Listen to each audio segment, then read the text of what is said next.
सुप्रभात बच्चों, आज हम आपकी पाठ्य पुस्तक हिंदी के पाठ 13 का अध्ययन करेंगे जिसका शीर्षक है वीर राजपूत। तो चलिए पाठ को पढ़ते हैं और जानते हैं वीर राजपूतों की एक और वीरता का किस्सा। चलिए पाठ को पढ़ते हैं। पाठ 13 वीर राजपूत। पाठ परिचय जान लेते हैं। प्रस्तुत कहानी कैसे वीर हाड़ा राजपूत की है जिसने अपने जीवित रहते हुए बूंदी के नकली किले में भी चित्तौड़ के राणा को प्रवेश नहीं करने दिया और अपने देश के लिए अपने प्राणों को न्यौछावर कर दिया। यह कहानी वीर रस से परिपूर्ण है, इसे ध्यानपूर्वक पढ़िए।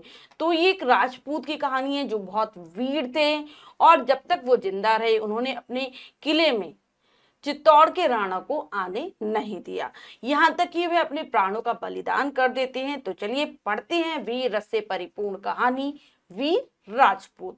एक बार चित्तौड़ के राणा और बूंदी के महाराजा के बीच शत्रुता हो गई। एक बार क्या होता है बच्चों, जो चित्तौड़ के राणा है और बूंदी के जो महाराज है उन दोनों के बीच शत्रुता हो जाती है, यानी कि दुश्मनी हो जाती है। चित्तौड़ के राणा अपने आप को बहुत बहादुर समझते थे। वे नहीं जानते थे कि इस भारत में उनकी तरह कोई और भी बहादुर राजा है। एक दिन राणा ने बूंदी के किले को नष्ट करने का प्रण किया। तो जो राणा थे वो अपने आप को बहुत ज्यादा वीर समझते थे, बहुत बहादुर समझते थे। उनका ऐसा मानना था कि उनके समान कोई वीर पूरे भारत में ही नहीं है। तो वो जो बूंदी का किला था उसको नष्ट करने का प्रण ले लेते हैं, जो कि बूंदी के महाराजा का किला था। क्योंकि शत्रुता हो गई थी, दुश्मनी हो गई थी, इसलिए उस किले को समाप्त करना चाहते हैं। कहते हैं कि मैं उसे समाप्त कर कर ही रहूंगा। मैं बूंदी के किले को जब तक धूल में नहीं मिला देता तब तक अन्न जल ग्रहण नहीं करूंगा। चित्तौड़ के राणा ने भरे दरबार में भीषण प्रतिज्ञा की। वो एक प्रतिज्ञा ले लेते हैं, कसम खा लेते हैं कि मैं अन्न जल दोनों को ग्रहण नहीं करूंगा, नहीं खाऊंगा खाना पीना जब तक कि बूंदी का जो किला है उसको नष्ट नहीं कर देता, उसको खत्म नहीं कर देता।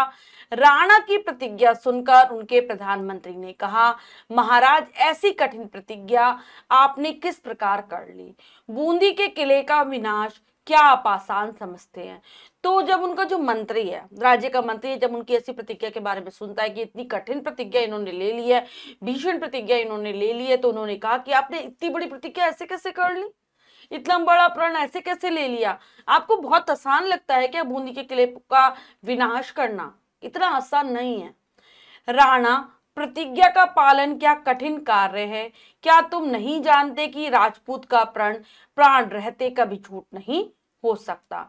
तो कहता है, जो राणा होते हैं वो कहते हैं कि प्रतिज्ञा का मैं पालन करूंगा, ये कोई मुश्किल काम नहीं है। और राजपूत कि जब तक प्राण रहते हैं वो अपने वचन को झूठा नहीं होने देता, मतलब जो उसने कहा है वो करेगा जरूर।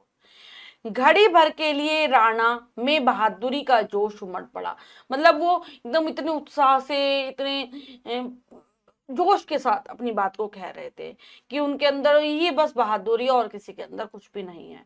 अगले दिन राणा अपने मुट्ठी भर सैनिकों को लेकर बूंदी के किले की ओर चल पड़े। अगले दिन राणा क्या करते, अपनी प्रतिज्ञा को पूरी करने के लिए थोड़े से सैनिक लेते, मुट्ठी भर यानी कि थोड़े से सैनिकों को लेकर ही बूंदी के किले पर आक्रमण करने के लिए चल देते हैं। जब वे भूख प्यास से अत्यधिक बेचैन होने लगे तब उन्होंने अपने प्रधानमंत्री से पूछा, मंत्री जी बूंदी का किला यहाँ से कितनी दूर है? अभी उन्हें निकले हुए थोड़ा ही समय होता है, लेकिन उन्हें भूख और प्यास के कारण उनका बुरा हाल हो जाता है, बेचैनी होने लगती है। अपने प्रधानमंत्री से पूछते हैं कि बूंदी का किला कितनी दूर है। इतने में उनकी हालत खराब होने लगती है। महाराज 12 कोस। उस किले के रक्षक कौन हैं? अब पूछते हैं कि 12 कोस की दूरी पर है, बता देता है भाई मंत्री। अब वो कहते हैं कि उसकी रक्षा कौन करने वाला है? शूरवीर हाड़ा राजपूत। तो बताता है प्रधानमंत्री, शूरवीर बहुत बड़ा वीर है वो, जिसका नाम है हाड़ा राजपूत। हाड़ा राजपूत। महाराज का मुंह खुला का खुला रह गया। तो हाड़ा राजपूत का नाम सुनकर महाराजा का मुंह खुला का खुला रह गया, मतलब उनको उनके आश्चर्य की सीमा नहीं थी, हैरानी में पड़ गए वो। हाँ महाराज, चित्तौड़ के राणा को अभी इसका अनुभव नहीं है। महाराज आप तो जानते ही हैं, खाई खिसक सकती है पर हाड़ा राजपूत नहीं खिसक सकता। तो वो सोचते, मतलब कहते हैं कि शायद आपको उनका अनुभव नहीं है कि वो कितने ज्यादा वीर हैं। एक बार खाई खिसक सकती है, यानी कि खाई को हम भर सकते हैं, लेकिन हाँ, जो हाड़ा राजपूत है वो अपने मार्ग से नहीं हटता। मतलब जो वो जिसका सामना करने की शपथ ले ले, सामने आ जाए, उसको हरा कर ही दम लेता है। तो अब क्या किया जाए, राणा जी को अपनी प्रतिज्ञा की चिंता होने लगी। अब राणा जी परेशानी में पड़ गए, सोचने लगे मैंने इतनी बड़ी प्रतिज्ञा क्यों ही कर ली। पूछते हैं प्रधानमंत्री से अब मैं क्या करूं। इसी बीच मंत्री जी के दिमाग में एक तरकीब सूझी। महाराज हमको बस इतना ही करना है कि किसी प्रकार से आपकी प्रतिज्ञा पूरी हो जाए। तो वो कहते हैं कि उसको एक तरकीब सूझती है, मंत्री के दिमाग में एक तरकीब आती है कि बस हमें इतना ही करना है कि किसी तरीके से हमें आपकी प्रतिज्ञा को पूरी करना है, जो आपने कसम खाई है उसको हमें पूरा कराना है। रातों रात में मजदूर लगाकर नगर से बाहर बूंदी का नकली किला तैयार करवा देता हूं, आप उसे नष्ट करके अपनी प्रतिज्ञा पूरी कर लें। अब उनको शूरवीर हाड़ा को हराना उनके बस की बात नहीं थी, इसलिए मंत्री उन्हें क्या राय देता है कि मैं रातों रात मजदूर लगाता हूँ और एक नकली किला बनवा देता हूँ, बूंदी का एक नकली किला बनवा देता हूँ, और आप उसको नष्ट कर देना और आपकी प्रतिज्ञा पूरी हो जाएगी, ऐसा कर देता हूं मैं। राणा जी कुछ देर सोचते रहे और बोले ठीक है, आप रात भर में बूंदी का एक नकली किला तैयार करवा दे। तो पहले थोड़ी देर सोच विचार करते हैं राणा, लेकिन फिर कहते कि ठीक है चलो ऐसा ही कर दो, आप रात भर में ही बूंदी का किला तैयार करा दो। रात भर काम चलता रहा, सुबह होते होते बूंदी का नकली किला बनकर तैयार हो गया और मंत्री जी के कहने पर राणा जी अपनी सेना लेकर किले को तोड़ने चल दिए। पूरी रात मजदूर काम करते हैं और सुबह बूंदी का नकली किला बनकर तैयार हो जाता है। राणा अपनी सेना लेकर उस किले को तोड़ने के लिए चल देते हैं, उसको नष्ट करने के लिए चल देते हैं। कुंभा नामक एक शिकारी वहीं वन में शिकार करने आया था। किसी ने उसे राणा द्वारा बूंदी के नकली किले को बनाने और तोड़ने की बात बता दी। तो एक शिकारी था जिसका नाम था कुंभा, वो वही वन में शिकार करने के लिए आया हुआ था। उसे पता चलता है कि किस प्रकार से राजा नकली किला बना रहे हैं और उसको तोड़ने की बात कर रहे हैं, बूंदी का नकली किला बनाया जाएगा। हाड़ा अपनी भ्रुकुटी तानकर गरज उठा, क्या मेरे जीते जी राणा बूंदी का यह नकली किला भी तोड़ पाएगा? हाड़ा की कीर्ति को मेरे जीवित रहते हुए कलंक कैसे लगेगा? बच्चों, जो कुंभा नामक शिकारी था वो ये बात जाकर हाड़ा राजपूत को बता देता है, तो उसे गुस्सा आ जाता है, भ्रकटी तन जाती है, यानी कि जो ऊपर के जो आंखों के जो ऊपर भौएं होती है वो तन जाती है। गुस्से से कहता है क्या मेरे रहते हुए वो इस नकली किले को भी तोड़ पाएगा राणा? और ऐसा कलंक मैं लगने नहीं दूंगा अपने यश पर, अपनी कीर्ति पर। बच्चों, जब कुंभा नामक शिकारी को नकली किला बनाने की और तोड़ने की बात पता चलती है तो उसे बहुत गुस्सा आ जाता है।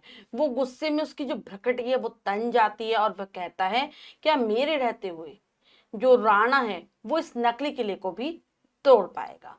यानी कि वो नहीं चाहता था जो उनका राजपूत सरदार है हाड़ा, उसकी मतलब जो उनका राजा है उसके सम्मान में कोई कमी आए, उसका यश खराब हो, इसलिए वो सोचता है कि वो इस नकली किले में भी किसी को घुसने नहीं देगा, क्योंकि वो जो कुंभा शिकारी था वो बूंदी राज्य से ही संबंधित था, बूंदी के किले से ही संबंधित था, मतलब वहीं का रहने वाला था।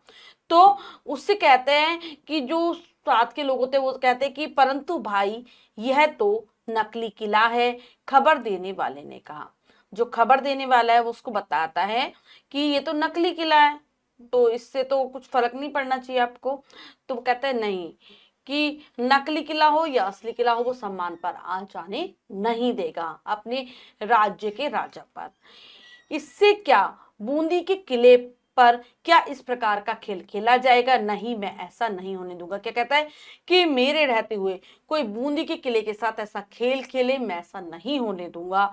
इतनी देर में राणा अपनी सेना लेकर वहां आ पहुंचे। इतनी ही देर में जो राणा होते हैं अपनी सेना लेकर बूंदी के नकली किले पर पहुंच जाते हैं। तो उनका सामना करने के लिए वहां पर कौन खड़ा होता है? कुंभा शिकारी खड़ा होता है।